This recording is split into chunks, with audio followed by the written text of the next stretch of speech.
Assalamu Walaikum. Hello friends, how are you? Welcome back to my another video.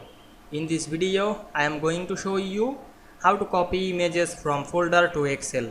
Let's get started.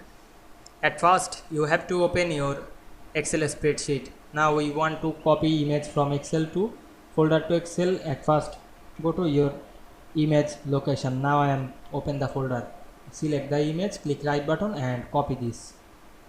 Then go back the Excel and we can see here not available the paste it option.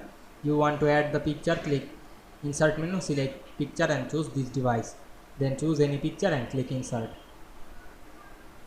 Then resize the image and move the image on the page. Now you want to copy the image, go to the home menu, select copy option. Now work the paste option. You can paste anytime.